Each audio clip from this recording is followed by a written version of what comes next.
Good morning, everyone. My name is Senthil. I'll be your presenter today. Thank you so much for making time for Arbinger's webinar, Leadership and You. We are delighted to have you here, and we look forward to your participation throughout the webinar. Thank you so much. Now, just some admin matters. We are big time into social media, so we'd be happy to have you join us. LinkedIn, Facebook, Instagram. We also have some YouTube channels, Pondering Thoughts channel. There are a lot of Pondering Thoughts quotes on video format. They're there for you to see and share. We also have an Arbinger YouTube channel where you can see a lot of case studies and videos. We welcome you to go and look at them as well. Okay. Now, for the purpose of the webinar, your questions are important to us. Please share your questions on the chat box, or you can email them to us at clientrelations@arbingersca.com. We take your questions and your feedback very seriously. Now, during the presentation, I'll be inviting you to share your thoughts. You may wish to share your thoughts in the chat box, right? Feel free. We really look forward to a more engaging webinar rather than a one-page presentation. Now, just a quick introduction to the Arbinger Institute. Arbinger is a world leader in mindset change. They've been around for about 42 years now. They published several books. These are the international bestsellers. We have Leadership and Self-Deception, The Anatomy of Peace, and The Outward Mindset book. Now, I've been with Arbinger I've just completed 17 years. I'm starting my 18th year, and it's a delight. It's an honor to be sharing these ideas with all of you. Now, this is Peter Drucker, and he had this very famous quote. Only three things happen naturally in organizations: friction, confusion, and underperformance. Everything else requires leadership. Okay? So today's presentation webinar is about leadership. So it'll be great to start with a question. What does leadership mean to you? So I'm going to open up a poll, and I'm just going to give you a few options, okay? If none of the options fit your definition of what leadership is, you can press on others and then type in the Zoom chat box what you think leadership is. So I'm just opening up the poll now.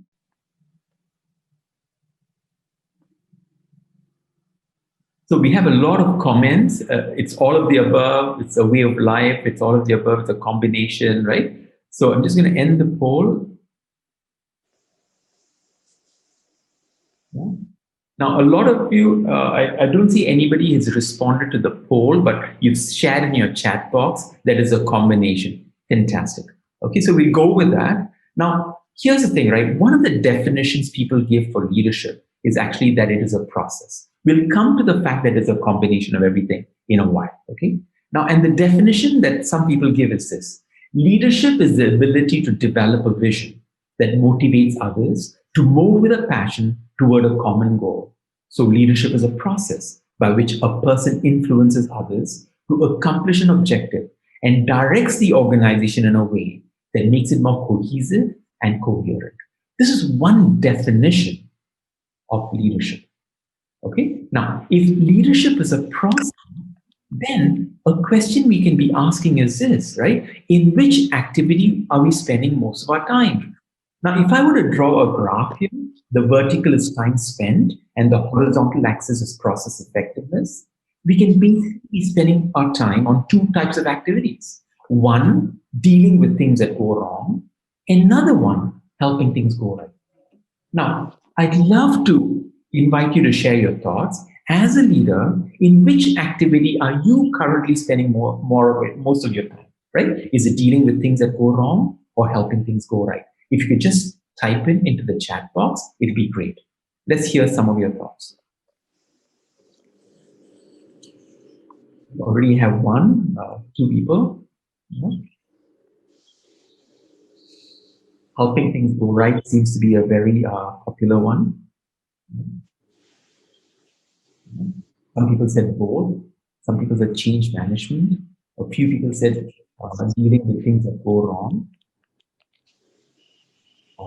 Now, but let me ask you, to be an effective leader, right, where do we need to be spending more of our time?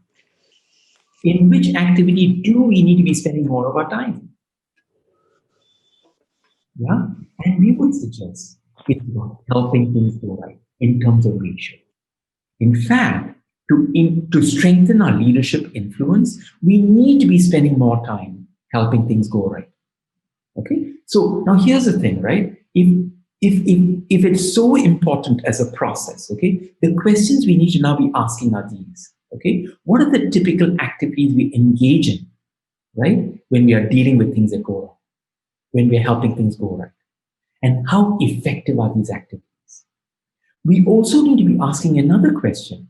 And the question is this: what can we do to strengthen our time allocation and focus on processes that help things go right? We need to be considering both sets of questions. Okay. Now, if I were to put the time that we have on a daily basis into a triangle, that is all the time we have, right? We basically spend our time on two types of activities. Okay. For example, we, as leaders, we spend our time correcting performance problems, correcting people problems, conduct problems. We, help resolve conflicts. We do performance improvement programs, etc., etc. All these things can be categorized as dealing with things that go wrong. And we also, as leaders, spend a lot of time on other things, selecting the right people, onboarding, clarifying roles, collaboration, developing accountable people, impact check-ins, communication, making communication safe, goal setting, and a lot of other activities. Now, we can categorize all these type of activities as helping things go right.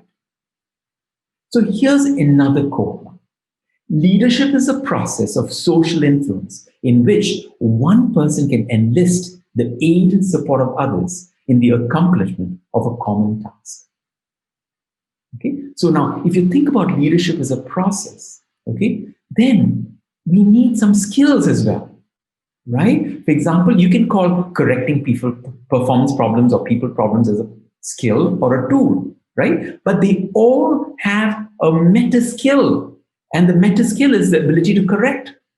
Similarly, if you think about all the tools and skills we have under helping things go right, we can again categorize them into meta skills. And we would suggest things like these. Okay, as a leader, our ability to teach and communicate, listen and learn, relationship building, because all these type of activities actually contribute to these meta skills: teach and communicate, listen and learn, building relationships. Now, so this is one way to think about leadership as a process. Now, another way to look at it is that leadership is primarily a skill or a capability. Now, if leadership is primarily a skill or a capability, then we need to be asking a different question. What is the cost of leadership skills development? Now, we introduce a lot of initiatives, and they could have a high cost or a low cost. Now, what do we mean by cost? We are referring to our monetary investments, labor, time, opportunity costs, and other things that are, that contribute to, time away from, doing our work. Okay. Now, these are typical initiatives that organizations roll out as part of their leadership development. Okay. It could be a technology solution, coaching, training, assessments, appraisals, 360-degree feedback, community of practice, and many more. Okay. Now, while all these have a cost, they also have another dimension, and that is impact. And what does impact refer to? Impact refers to, are these initiatives sustainable? Do they lead to fundamental change? Are they yielding results? And when you think about the initiatives and impact, they could either have a low impact or a high impact. So we could then now evaluate our own initiatives and ask, right, what is the cost and what is the impact of these initiatives? Right? These are I'm just putting them in different places, but they could belong to any one of the four quadrants. Now, if you as a leader now think about all the initiatives you are rolling out, you are part of in your own organization, the question would be now, what are some of the skills initiatives that you have adopted? And what impact are they having? What is the quality of impact they're having in the organization? Okay, all right. Now the question then is this, right? If we continue to do what we are doing, we continue to invest in the same solutions and approach to strengthen leadership development, right? Would it be effective? Is it good enough? Right? Yeah. Or we need to be asking fundamentally different questions. For example, a question like this: if all these strategies can either have a high or low impact, is there something deeper that can also contribute to the quality of impact? For example, if you think about leadership as a process, is there something that can make it more effective? If you think of leadership as a skill, is there something that can make it more effective? And the next question to consider is this: is leadership a style or a personality? Right? Because a lot of people define leadership as a style or a personality. Now, what do we mean by style or a personality? We could call, for example, do we have an autocratic style, an authoritative style, a pace-setting style, a democratic style, a coaching style, or a few other styles? Now, if we define leadership as a style or a personality, then it automatically invites us to consider some questions. Why we do, what we do, and how we do them. So leadership is a style or a personality. These questions are naturally considered by us. But here's the thing, right? While style and personality is unique to each individual, there is something deeper that fundamentally determines how our style or personality manifests and determines how much we can grow.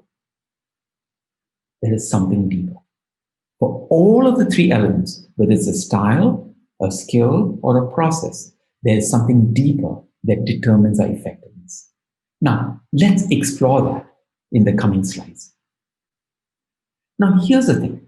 Now, let's say this circle here, it represents our current level of results.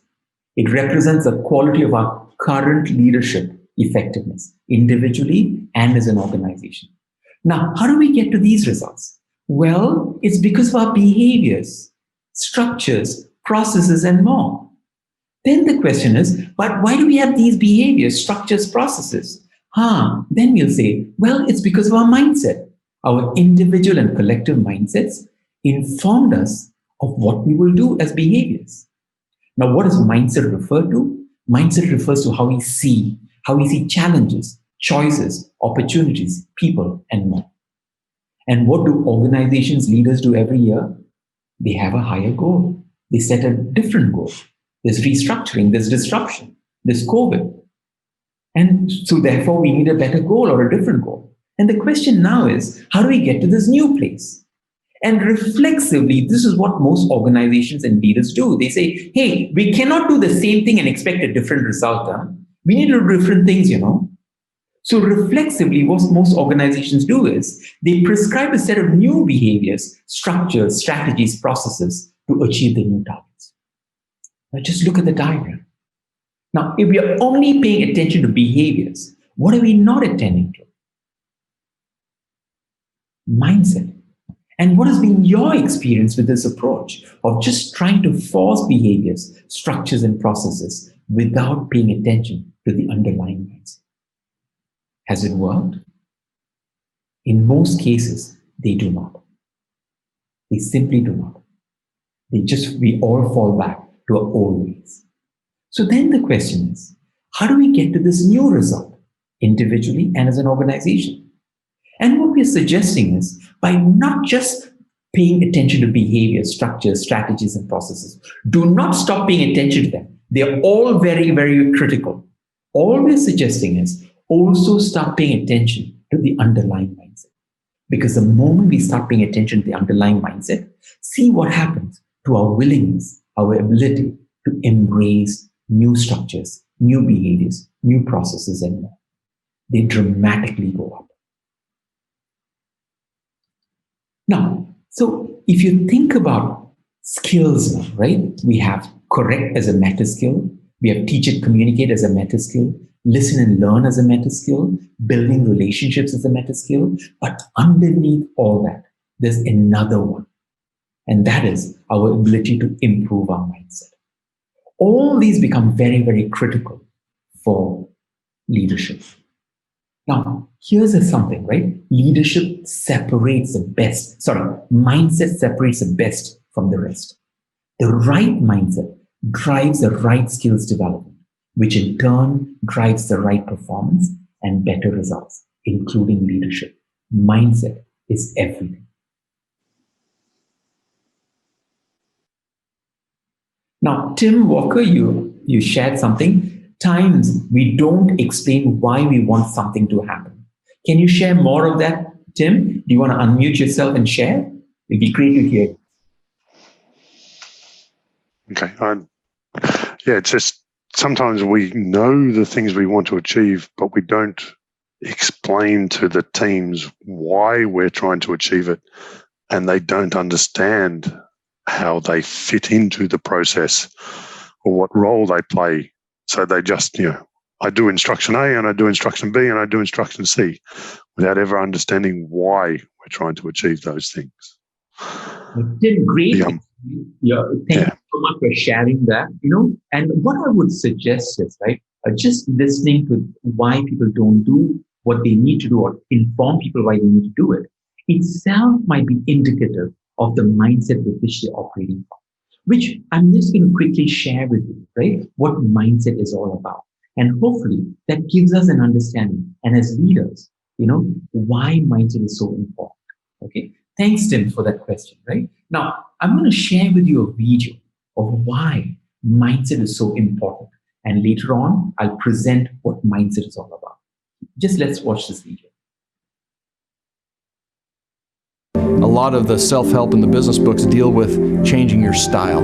You got to turn into some bubbly personality, or you got to be quick-witted or funny, or whatever the case was. And that never really kind of struck true to me, because my style is my style. That is who I am, and I've met many successful people with lots of different styles. And so when it came down to, look, behavior is a component, but really the underlying mindset is where the power is, a whole bunch of things in my head clicked. The underlying mindset informs everything. Now, here is a study done by Harvard, okay? And it was published in January 17th, 2020, exactly 1 year ago. Organizations worldwide spend roughly $356 billion on leadership development efforts. Yet in 2013, 75% of organizations rated their leadership development programs as not very effective. Why aren't companies getting more bang for their leadership development buck? Harvard's study suggests it is likely because most leadership development efforts overlook a specific attribute that is foundational to how leaders think, learn, and behave, their mindsets. Like Tim said, why aren't people communicating what they're doing, why they're doing whatever they're doing to their people? It might be indicative of mindset. Mindsets drive what leaders do and why. When leadership development efforts ignore mindsets, they ignore how leaders see and interpret problems and opportunities. As leaders cultivate their mindsets, their thinking, learning, and behaviors will naturally improve because they are seeing and interpreting their situations more effectively. A Harvard quote based on their own studies. Now, so we have this frame, and we are calling these meta skills. Right? And we started by asking a question, what is leadership? And a lot of you said, well, it's a combination of everything, right? So in fact, regardless of how we define leadership, right? Whether it's a process, a skill, a style, or a combination of the way of life, right? You notice something, right? Mindset determines our effectiveness. And mindset determines a lot of other things as well. In fact, mindset is foundational to leadership. Now, as leaders, we roll out a lot of initiatives. We have a lot of aspirations, visionary, places we want to be as an organization and individually and collectively, whether it's our ability to grow, collaboration, agility, engagement, happiness, you name it, right? All these are initiatives that we roll out as leaders or things that we want to accomplish. And what we're suggesting is all of these can be pursued in two ways, in two mindsets. What we call in our region, the outward or the inward mindset. Now, I'm going to now present to you what these mindsets are all about. Okay? But before I present to you what mindset is all about, I want to share with you where this data comes from. Now, in philosophy, right, in human sciences, there has always been a problem that people are struggling with, grappling with. And that problem is called the self-deception paradox. And it is defined like this. It is a problem of not knowing, yet resisting the possibility that one has a problem. Now, as a leader, I don't know I have a problem. People are giving me feedback. When people give me feedback, I resist that possibility that I have a problem. This condition is called the self-deception paradox. And it was being researched in all the major universities. And finally, a philosopher figured out how to explain this condition called the self-deception paradox. And the explanation to the self-deception paradox revealed two distinct mindsets that shape human experience and our human interaction. Okay? Now, the body of work that Arbinger represents is based on this discovery, this explanation of the self-deception paradox, and it's captured in these books. Now, I'm going to now show you a video that gives you an introduction into what Arbinger defines as mindset and what the two mindsets are. Let's hear Mitch. Here we go. Welcome. We're going to be looking at how our mindsets shape everything that we do. Just think about your interactions with the people in your life, both the people at work and the people at home. And notice in your experience that in every moment, we operate from one of two mindsets. Now, with one mindset, we see the people around us as people. We're curious about and we're interested in other people because other people are important to us. We see their needs and their goals and their objectives. And when we see and we're interested in other people, we tend to go about our lives and our work activities in ways that are just more naturally helpful to other people. Now, of course, we've all had the opposite experience. We've all had times when we just don't seem to see other people. Times when we're just not curious about the needs and the objectives of the people around us. In these moments, other people aren't really people to us. Other people are more like objects. Now, when we don't see others' needs and objectives, all of our activities, everything that we do, tends to be about us. It tends to be self-focused. Now, we might be really well-intentioned, but we just don't see our impact on others when we're inward because we're not taking others into account. The difference in our experience with other people, moment by moment, depends on our mindset. When we look outward and we see other people, we have what we'll call an outward mindset. But when we approach life concerned primarily about ourselves and our own needs, we have what we'll call an inward mindset. Just as we've all had our own experience operating from these two mindsets, we've also each had our own experience interacting with people who see us as people or who see us as objects. And we know what it's like to be with other people who have an outward mindset. We know what it's like to feel really seen by others, to be with other people who take us into account. And of course, we all know what it's like to interact with people who are just inward, people who don't see us as people. It's a very, very different experience when we don't feel seen, when other people don't take us into account. Just take a moment and identify those people in your own life who have seen you as a person. People who have been curious about you, interested in your needs and your challenges and your objectives. What impact did their outward mindset have on you?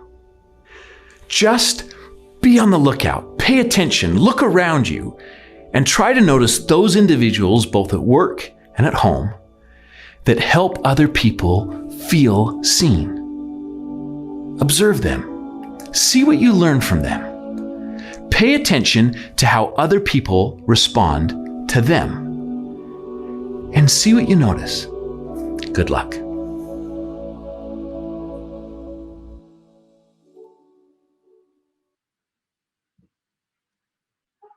Now, let's come back to what Tim shared, right? There are leaders, they do things, but they don't explain. They don't feel the need to go and talk to people and see whether they understand what they're doing, and so on, right? Now, if I'm seeing somebody as a person, as a leader, would I leave people in the dark like that? Or would it be of concern to me that my people understand what I'm doing? Is the leader's inaction in not informing people what they do, itself an indication of their own mindset. That is where we need to be reflecting on. We are not saying it is the case, but a leader might have many reasons why they are not informing people. But one of the reasons could reside in their mindset and why they're not doing what they need to be doing, or logically it makes sense that they need to be doing more. So there are two mindsets. Now, why is it important as a leader? Because people somehow know which mindset we are operating from. And because they know which mindset we are operating from, they tend to respond to our mindset, however good our behaviors, however right our behaviors might be. So now, let's say we have two types of leaders. One is an inward mindset leader who's seeing everybody as an object. He's not seeing other people. They're all tools to deliver his results. And the other leader is an outward mindset leader who's considering others, seeing others, valuing others. And the question is this: which one would you prefer to work with? And the answer is logical. Now, consider another scenario. You have two teams, exactly the same composition. But in one team, you have a leader who's operating with an inward mindset. And you notice the moment the leader is operating with an inward mindset, the leader has naturally separated themselves from the rest of the team. They become an isolated leader. And this is a predicament that teams and organizations face when a leader is operating with an inward mindset. There's separation between them and others. But look at the other organization on the right. And the leader here is working with an outward mindset. They have no separation between them and others. And what we call these leaders together leaders. And the question for us to consider is this: what are the implications for our own team, culture, and results if we are operating as an isolated leader versus a together leader? We'd love to hear your thoughts, your questions on the chat box. Are there any questions at this point or sharing you want to do? If not, right, instead of doing a poll, can we just, I'd like to invite all of you to just share on your chat box, okay? Just this question: what type of team are you currently working in? Is it largely inward or largely outward? Can you just answer that question on the chat box? What type of team are you currently working in?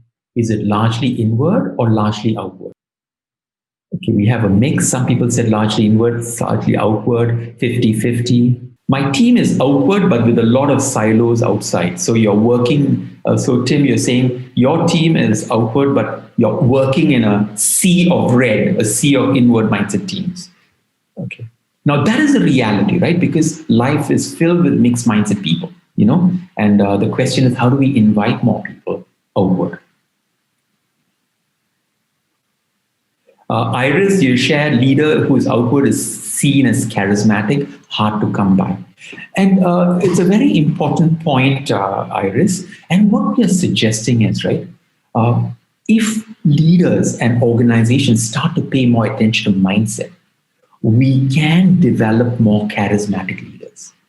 It is not, somebody you have to pick out of, in a selection criteria. There are leadership development can also address mindset and invite in leaders, right? The charismatic persona. It can be developed by addressing the mindset. The reason I'm so hopeful is because in my life, in my 55 years of living, right, I've yet to meet a single human being who's 100% inward or 100% outward. We all seem to be mixed mindset people. And there is hope that we can all be more outward and be the type of leader that our teams and be the type of people that our families need us to be.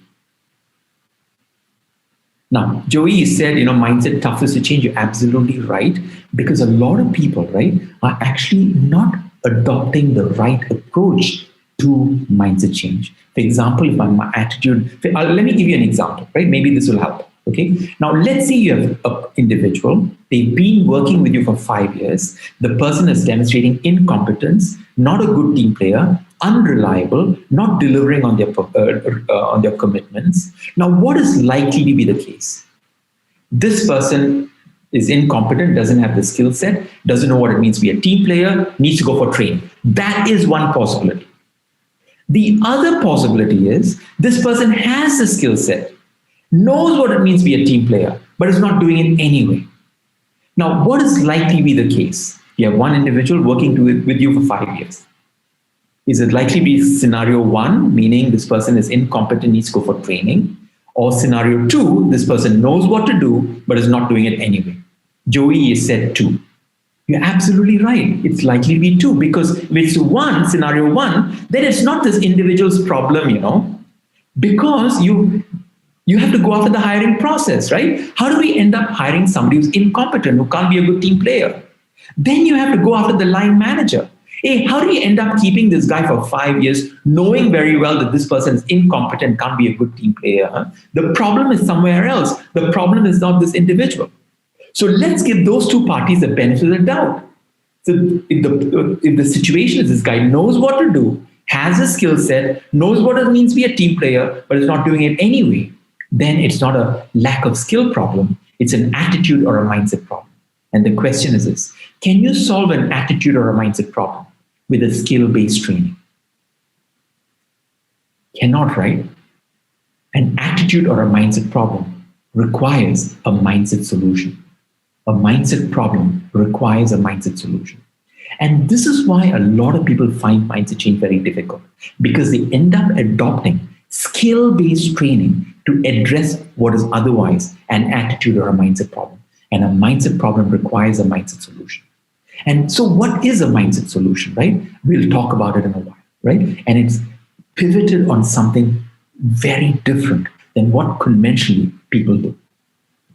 Now, another sharing, outward leaders are empathetic leaders. For one to be empathetic, a leader must also have self-awareness. Now, whoever said that, you spot on, you answered the question, okay? And we're going to come to that in a while, okay? Now, so the summary of everything we are talking about is this. There's 2 ways to implement everything we are doing at work, okay? Whether it's leading, influencing, teaching, building relationships, you name it, the whole laundry list of things listed on the right-hand side, right? There are 2 ways to do it.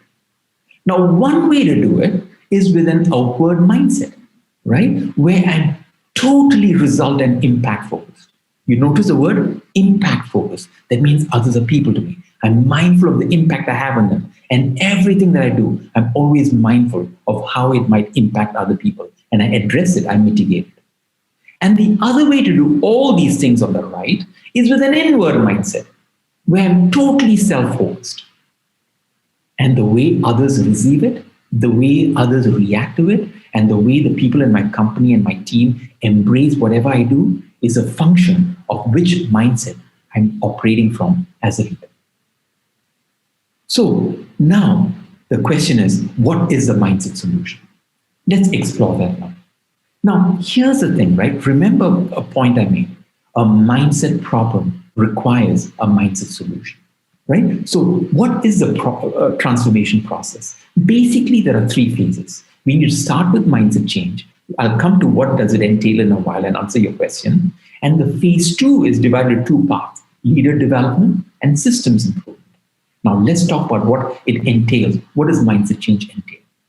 Now, it's about providing a common language, and mindset change, right, starts and needs to be pivoted by having a strategy around self-awareness. That is key, like one of you said, okay, in the chat box, right? Mindset change requires mindset solutions, right?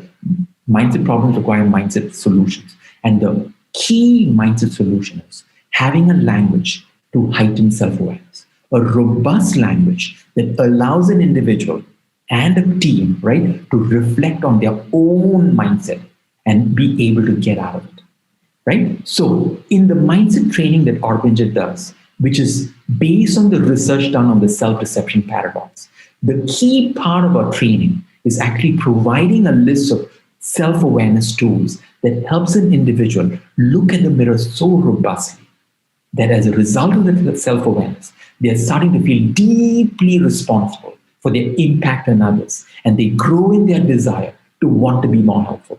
That is what happens in self-awareness. And as a result of that self-awareness and the deeper desire to want to be helpful, we then empower people with collaboration, accountability, and influence tools. Now, these three sets of tools are of no value without a shift in mindset. That is why everything needs to be pivoted on self-awareness. So the answer is, how do we now have a strategy for self-awareness? And that is what Arbinder's program does. Now, a training alone is not good enough. We need to sustain this effort over a period of time to create stickiness. So the workshop that we do, which is a 2-day workshop, comes with an 8-week sustainment program that allows for the stickiness to take root, so that the self-awareness journey continues as an ongoing strategy within the leader, within the team, within the organization.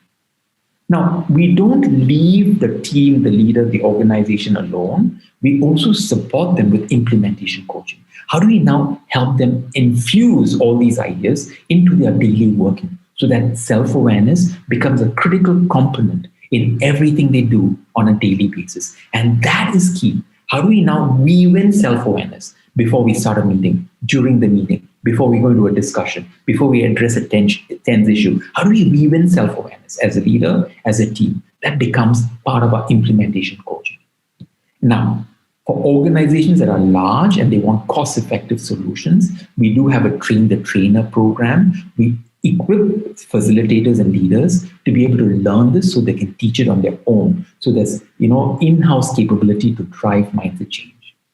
Now, there will, of course, be people who are unable to attend training. We also have an online program called Outward Mindset Online, which is an e-learning program, 10 modules, 33 lessons, with all the online downloadable handbooks and everything, right? So people can learn it in a self-paced manner, right? So the answer to your question, how do we change mindset, right? It pivots with self-awareness, a robust strategy to drive self-awareness. Now, when people think about driving self-awareness, the conventional wisdom will tell you, okay, have 360-degree feedback, do personality assessments, have coaching, have counseling, and a lot of other things.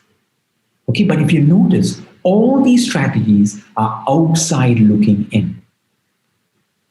Powerful self-awareness is best achieved if we can empower people with an inside looking in strategy.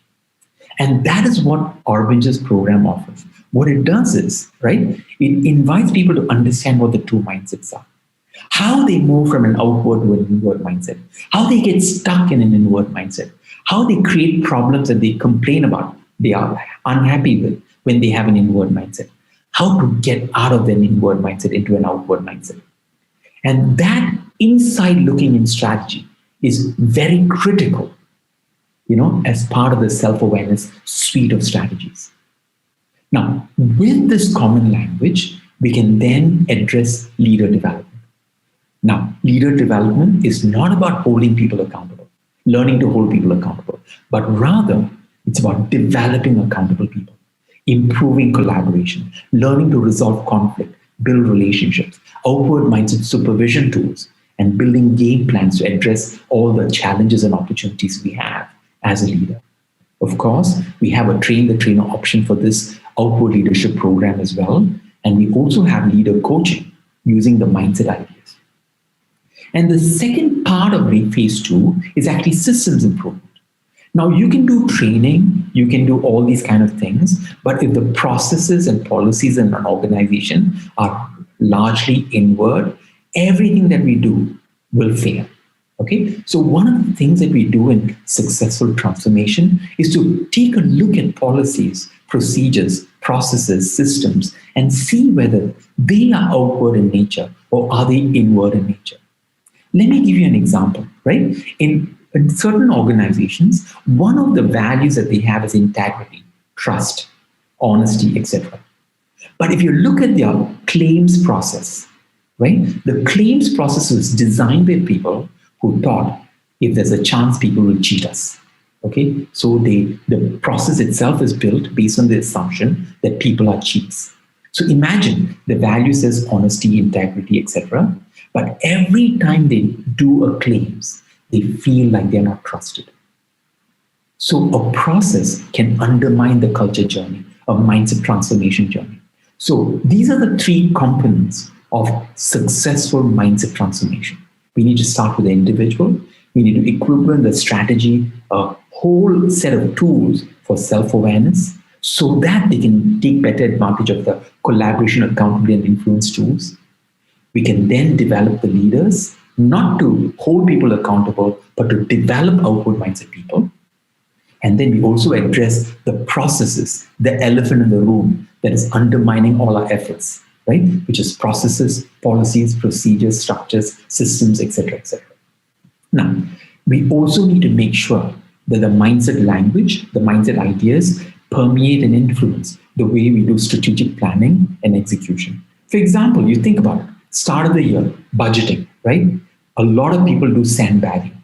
They inflate their costs, underplay their revenues, right? Now, how can a business actually have a successful strategy if everybody is sandbagging? So how do we now infuse the outward mindset ideas into our strategic planning and execution? It also becomes very critical.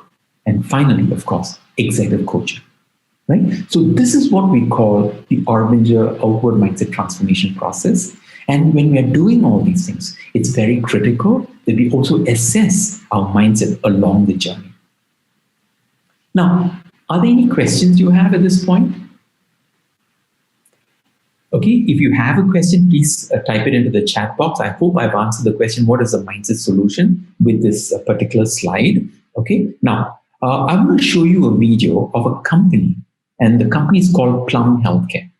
And here's a company that started to acquire failing healthcare institutions, right? And what they did was they transformed them using the mindset strategy. Let's listen to this video.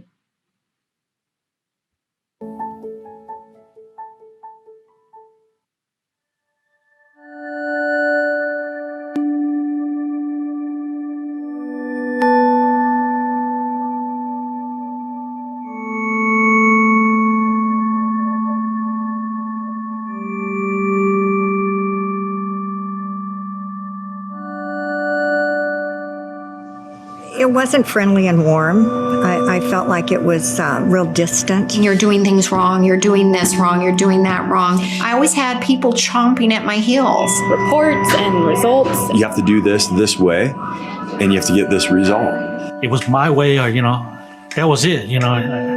You were gone. I'm going to get someone to do it my way. People didn't smile. People didn't say hello. You could walk down the hall and pass somebody that was in the office next to you, never say a word. In your organization, are you seeing people as people? Or are you seeing them as, impediments, obstacles, irrelevant? Everybody was just objects to me. I felt sometimes that there was even maybe some type of bullying. If I'm the staff and I have this happening to me, what's happening with the families? There were a lot of times I thought, what am I doing here? For the sake of the company, we can't cheat the company and we can't cheat these people.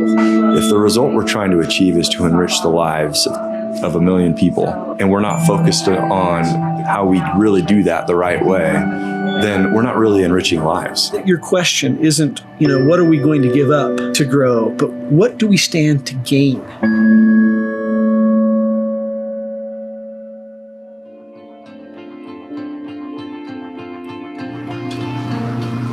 The thesis was we could take an underled or underperforming facility and take essentially the same team and help them see the possibilities that they could then turn this around. I had heard about the Plum Corporation, and I had heard that they have this training that they do. The anticipation was a little bit scary because you never know what you're going to get. I was still a little scared, what am I getting into? Somebody was telling me they just talk about being out of the box all the time. And I thought, well, what is that? When you've put something into place, like Arbinger, it gives you a common vocabulary to talk about things. I thought, I have to give this a try. I have to. I was hoping for the best. and the best came. They acquire these facilities and it becomes 100% people focused. And as a result, in growing and developing our people, the financial stability follows. And if you have that foundation, it'll show through in everything that you do. Which was helps me a lot in my life. My wife, I know she can really see it because it was like night and day.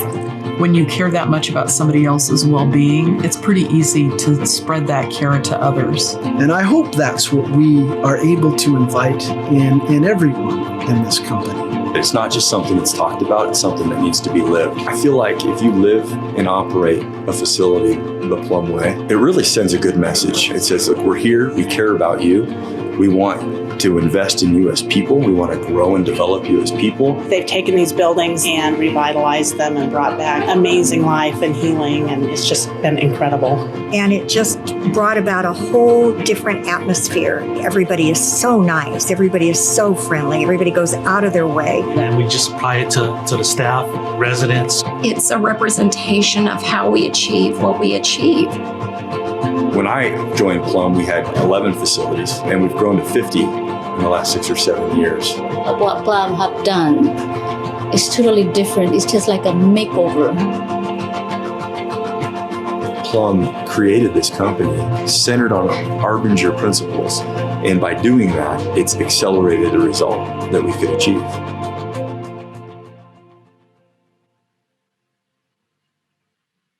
So that is an example of how mindset change can transform organizations. Now, Joshua has asked a question in the chat box. How do you measure success in each phase?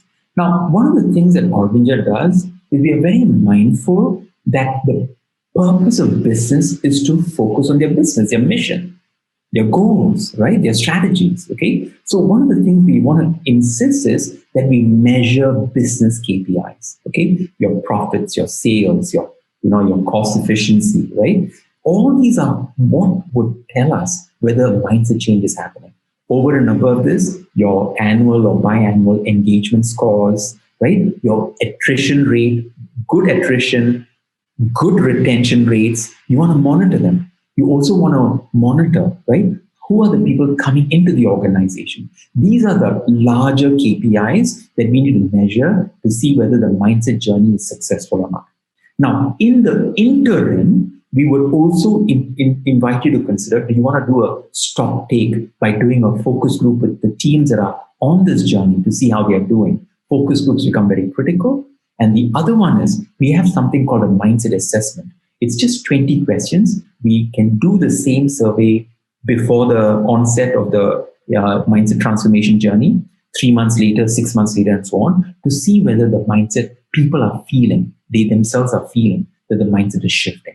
But primarily, we want to see the business improve. There's a business impact as a result of mindset change. So you want to measure business KPIs. Okay, so now you asked, what is the success for each phase? Now that, Joshua, becomes very difficult because although we are splitting into 3 phases, they come together. They are all playing a critical role in driving mindset transformation in the organization. I hope I've helped clarify your question. If you have additional questions, do share in the chat box. Are there any other questions you have? Or thoughts or insights you want to share in the chat box? Okay. If not, what are the next steps? Okay. Now, Arbinger runs regular 2-day outward mindset workshops. We call them developing and implementing an outward mindset. If you are interested in these ideas, want to check out what is mindset transformation all about, right? We have one upcoming one on the 1st and 2nd of February. It will be virtual for people. It's a virtual workshop. We have enough people who want to attend in person. We are more than willing to open an in-person workshop in Singapore. But right now, it is virtual. We have sufficient people to run the virtual workshop already. Okay. You can also set up a meeting with Arbinger to meet. We'll be more than happy to meet with you to better understand your needs, requirements, challenges, and suggest a helpful way forward. You may like this idea and say, hey, you know what? I want to start by running a 2-day in-house workshop. You want to roll out a workshop or pilot it and experience the impact and transformation that happens in a team as a result of mindset transformation. You can also, for example, attend the Train the Trainer program, Mindset Change Facilitator program, right? Now, the prerequisite for a Train the Trainer program is you must have attended the 2-day outward mindset training. And the eligible people are people who are working in large organizations, however big, and you want to use these ideas as an in-house mindset change champion. Then you are eligible to become go for the Train the Trainer program and become an outward mindset in-house facilitator. But you should have first attended the 2-day outward mindset training, which is the one we have. The next one is on the 1st and 2nd of February. Yeah. So we have a few more questions. Joshua said a lot of leaders will ask how we know the program is a success and to relate the program to organizational outcomes more directly. You're absolutely right, Joshua. So when we go into an engagement with an organization, one of the first things we do is we do a needs analysis and we ask them, okay, tell me, do you have a burning platform, a real-time issue that you want to see resolved? Okay, can we use this approach to address that issue? Now, that is the easiest way to show ROI because they have an issue, they've tried their best, they couldn't resolve it, and then we come in and say, let's use this approach to address this issue. For example, we were working in Malaysia with an organization. They have about 2,000 or 3,000 people, and there were 2 departments that were having huge conflicts with each other. And the managing director said, Senthil, this is the issue. We can't move forward if these 2 entities are not working together. So we had a clear issue, a problem statement, and then what we did was we approached this organization, introduced the solution and the entire journey with this goal in mind to make sure these 2 teams are working together, and that was a clear ROI. Okay. Yeah, so it's very important when we start a mindset journey to be very clear about the outcomes the organizations want to address, and then we measure them. Now, Nini, you asked a question. Self-awareness is the first step. Self-acceptance should come next, and thereafter self-improvement. Nini, you're absolutely spot on. And the way Arbinger's designed the self-awareness journey, it starts like that, right? It starts by heightening their awareness. And as a result of the awareness, they are starting to accept their role in the problems. And at the final end of the self-awareness journey is they're starting to feel deeply responsible and grow in their desire to want to change and be part of the solution. Absolutely right. Now we have another 2 comments. If we were to kickstart a mindset change program, the target group from top to bottom or the otherwise, we always suggest start from the top because they have the highest leverage. And in many cases, if the leadership team starts to change their mindset, even before the rest of the group understands mindset change, the organization is already transforming. So we definitely encourage starting it from the top leadership team. But there are some organizations, right, where the people who want to introduce mindset change, they do not have influence to to sell or convince the top leadership to start a journey like this. But they have influence over other teams in the lateral level, right? So now what we suggest is go with wherever you have influence, identify a team, and then start there. We can create a pocket of excellence in a sea of red. Okay, and slowly, as these little teams of outward mindset teams start to influence other teams, organizational transformation is possible from middle outward. It is possible. We have another comment. How do you change your team member's mindset if he or she is internal, either by nature or unhappy experience? If after much coaching and training, there'll be still no change, then what do you suggest we do? Now, great question. Now, so here's the thing, right? Now, remember this. When an individual joins the organization, they make a set of commitments. Number 1, that they will deliver results that they're responsible for. Number 2, that they'll be a good team player. Number 3, right? They will embrace all the stretch targets organizations have. And they understand targets will be stretched, targets will be changed, and they embrace all that. So if you think about it, right, every person who joined the organization, right, implicitly or explicitly made commitments to deliver results, to be a helpful team player, and embrace changes. Nobody in the interview said, I'm an introvert, I cannot work with other people. Nobody said that. Nobody in the interview said, listen, I can't achieve my goals, but still give me the job. Nobody said all that. So we made implicit commitments. Now, the way to drive culture change is to hold people accountable, right? For the commitments they made. The moment we take our eyes away from the commitment that each of us made, culture change becomes very, very challenging. It is by holding people accountable, each of us accountable for our own commitments, right? We can then call out individuals who are reneging on their commitments, whether it's delivering the results, whether it's not being a good team player, because the organization is still fulfilling its commitment, paying them a salary, taking care of their needs, making sure everything's taken care of for them, right? The organization is fulfilling their end of the bargain.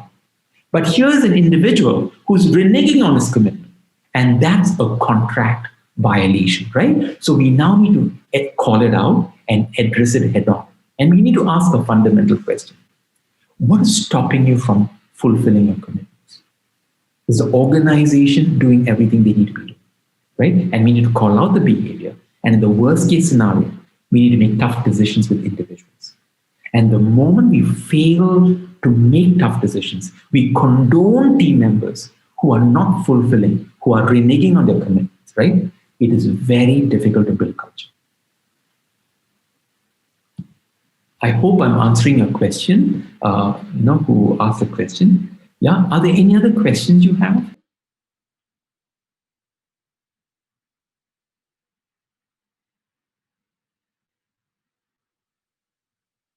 Are there any other questions you have? You can unmute and share, or you can type your question.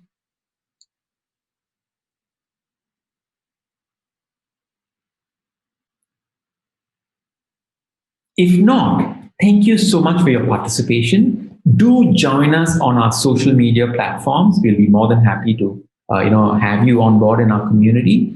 We have a lot of story sharing, video sharing, event sharing, quotes, thoughts, articles, right? You may want to check out our Pondering Thoughts channel on YouTube. We've got a whole host of little 1 minute, 2 minute video clips which share a quote for the day. You can share them with your population, your community. Yeah, and we hope to see you at our workshop, or we hope to receive an email from you if you're interested in leveraging on mindset as a key strategy to drive organizational transformation. I'll be staying behind if those of you want to ask questions. The rest of you, thank you so much. You will be hearing from my colleague Phoebe and Keisha with an email, a follow-up email. Thank you.